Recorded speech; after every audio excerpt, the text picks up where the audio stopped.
So I've always been a maximalist, but up to recently I've been a clean and tidy maximalist.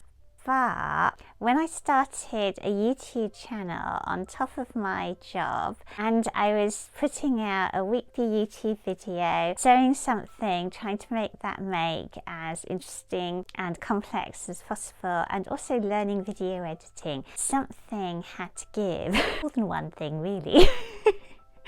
And the things that gave were having any kind of social life, keeping on top of Instagram, and home, in particularly the loft, because of course it was very easy to just shove things up there. For the last year there's always been things up on the steps, things on their way to the loft. Then I'll rummage through for the magazine or the hat or the sewing pattern I want, and then not have time to tidy up. I often cut out up there, and there are twirls and scraps of fabric and pattern making paper just everywhere. I had planned to tidy it all up over Christmas, but then I got sick. It's become like a constant low level stress, and I know I'll feel so much better if I tidy it up. The thing that holds me back is the shame of showing you all the mess that it's in. So I hope that you'll be understanding. I love seeing mess tidied up. I think there's a comfort in knowing that other people's lives are not perfect either, that they're not perfect. I'm certainly not at all perfect. And understanding maybe that we can all take on too much. It's a tendency that I have, take on too much, and something else in your life goes really out of kilter. It's been stressing me, it's been upsetting me. I am ashamed to show you. I think at the end of this week, I am at work, so I'll be taking little moments wherever I can to tidy up and take you along on the journey with me. And I guess now I should show you what's been happening up there.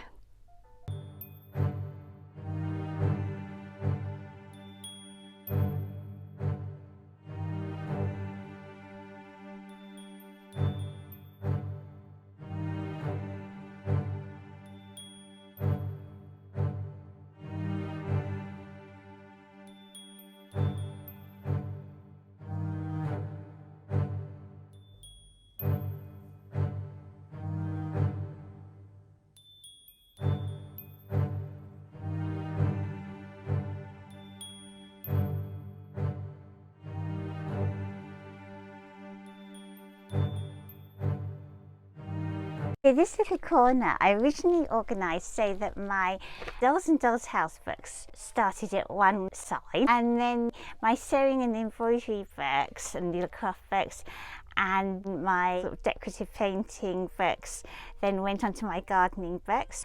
But as time's gone on, I bought more books. I mean, there are other bookshelves around the place, but they're all full. So I started piling things on top, as you do. I have found a few gems. One that made me smile was this one, which is the Good Dog Training Kit. I shall remind the dogs of this one.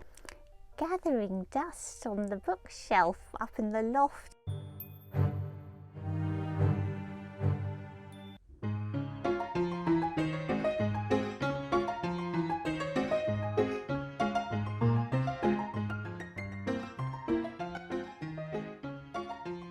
Here I've got some of my sewing patterns, yes, just some of them. Of course, my 1940s home rag rug maker that I did in my rag rug making video. I've got 50s and 60s patterns there, and then 30s and 40s patterns over here. I'm just thinking that I'd never done a video, have I, on my 1940s patterns?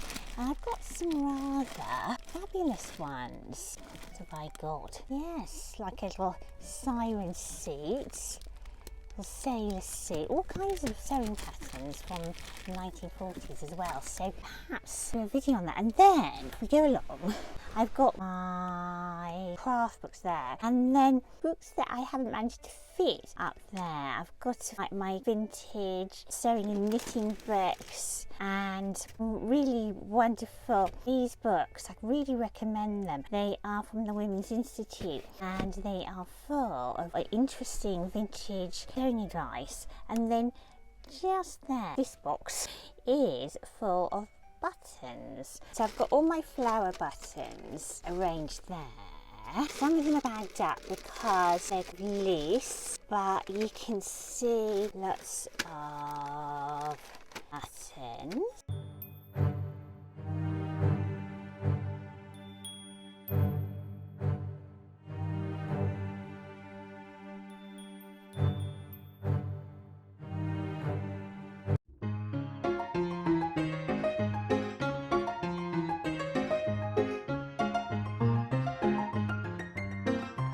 I have neighbours that do Airbnb and they order champagne for their guests and they throw out these rather wonderful crates. Unfortunately, I'm in competition with another neighbour who's built her entire kitchen out of these champagne crates. But when I can get out ahead of her, I grab one. And they're great for storage. So I've got all my sewing pattern magazines and my lots of original Haslam stuff that I must get onto. So I've got all that, and actually there's a person behind all this here. I've got the original measuring thing, so that's future project. All kinds of wonderful magazines. You won't be a wallflower in one of those rather gorgeous frocks. And a lot of my magazines actually have original patterns with them. Smocks and overall, all these patterns inside. Rather useful actually to have a little 1930s overall or smock to throw over things. All kinds of magazines I've got. So if you enjoy those magazine run-throughs that I do, there's lots of potential for more. Got this to car boot fair for hardly anything, and I just use it to store individual buttons that aren't in sets, but I've grouped them in colour together. That's underneath these boxes. We'll be replacing these boxes with some basket trays soon because a friend moved to New Zealand and is getting rid of lots of stuff. These are cut out PDF patterns from the printer and taped together, so that's what's in all of there. Along here, I just put that pattern, so cute, isn't it? It's for hat and bag. So this is generally more needlecrafty projects and needlecraft magazines, all kinds of ideas there, and then behind those I've got my knitting magazines.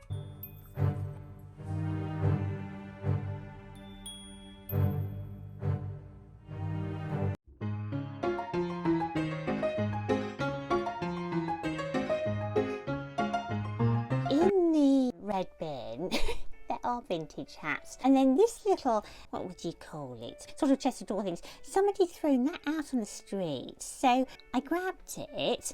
And what I've done, to show you, so I've got, you can see some trimmings, and then the top drawer, I've sorted them into colours. I've got vintage belt buckles on one side, and then I've got interesting appliques, trimmings, etc.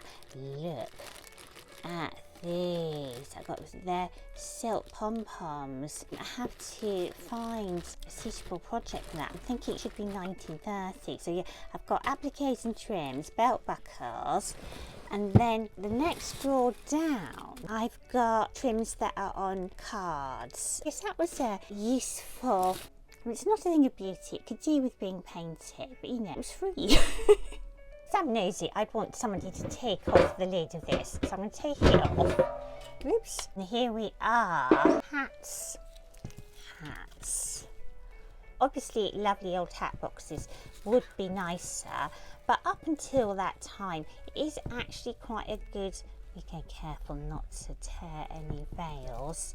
It is quite a nice way to, well, not nice, it's right size for larger hats with brims.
This is my useful sewing tray of things. I've got a little travel iron just in case I need some ironing up here. I've got my main ironing downstairs. So a little travel iron and a little travel ironing board. And then I've got this little, it's an iron for ironing tiny petals and things like that. That's a hot glue gun. Then I've got my pattern master and various sewing scissors and paper scissors and pin cushion.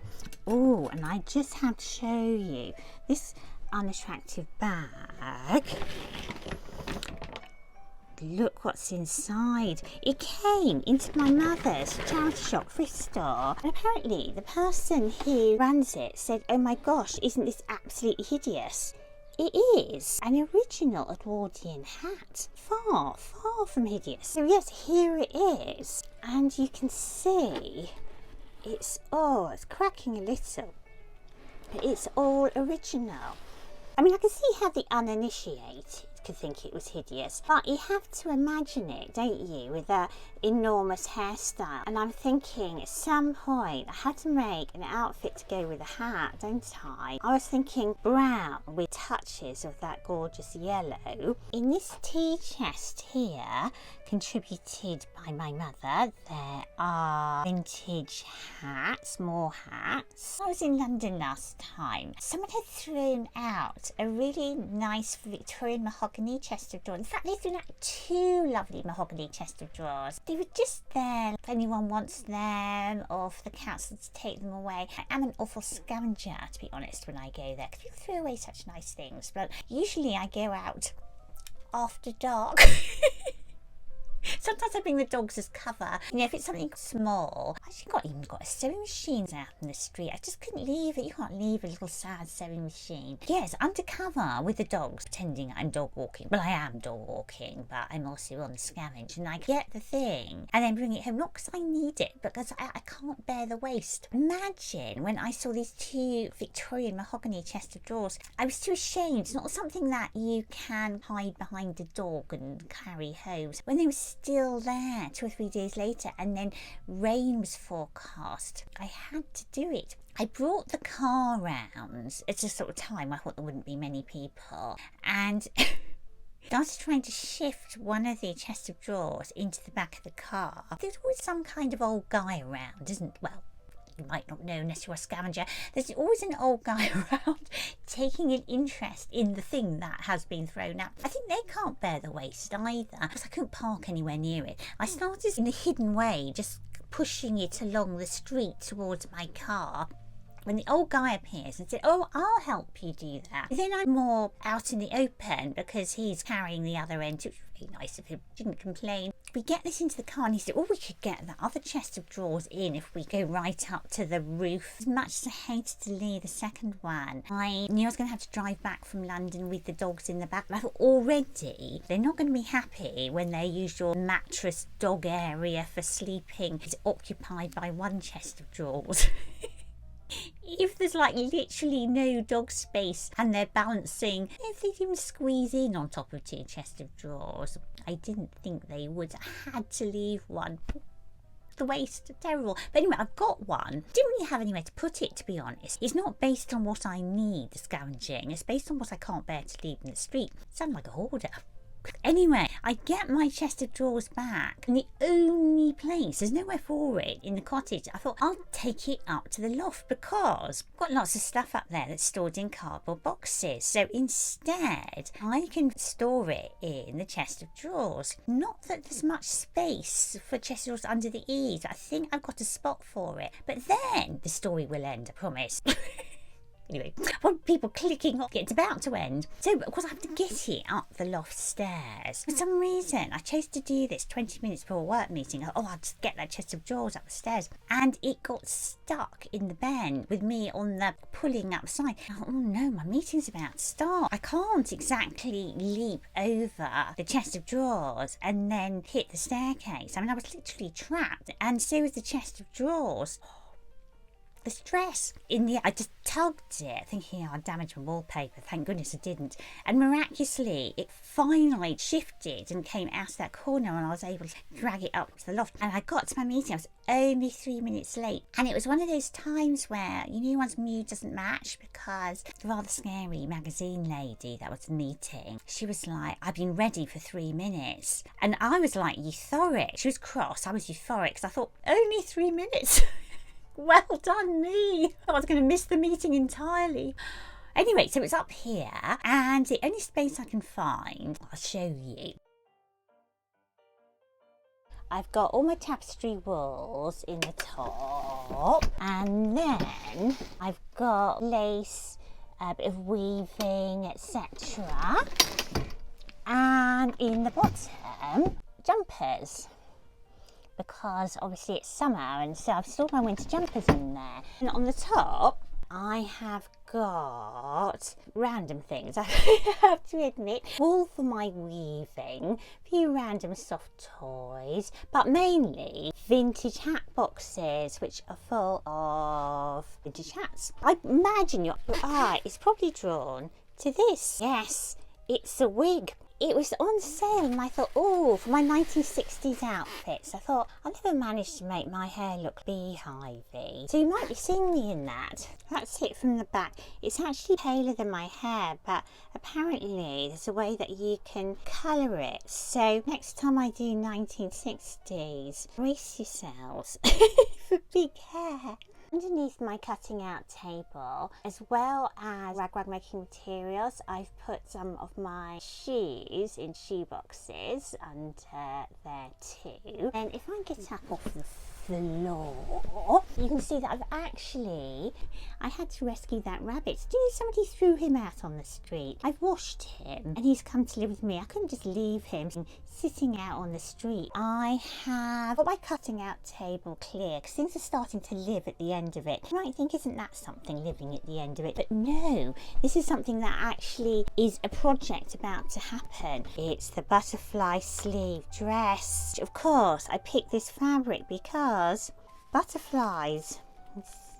The butterflies and a butterfly sleeve. So that's ready to be cut out.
just by standing in front of it filming. I've got my Convex Mirror. Who was that Dutch artist that always had Convex mirrors? Was it Vermeer? Was it someone else? Yes, so that's just at the end of the Eaves. I must admit that I did dither a bit about putting out this video because I felt a little ashamed of my mess and all my stuff, but I know I rather like seeing other people's mess and stuff because it makes me feel better about my own. I hope you enjoyed it. If there's anything that you saw in the way of doing patterns, pattern magazines, anything you'd be interested in seeing more of, then let me know. I feel so much better. I hope over time to get more attractive containers for things, but it is a loft that you can't actually stand up in properly, so it's a practical utilitarian area rather than a living area. But still, this cottage is 1600, so the eaves and the beams really old and it is in a way quite a pretty area. It reminds me of those Bramley Hedge pictures. Do you know what I mean, with the little mice in the loft amongst the beams? Anyway, it could be a prettier area than it is now, and hopefully over time it will be, but that's where I'm at now.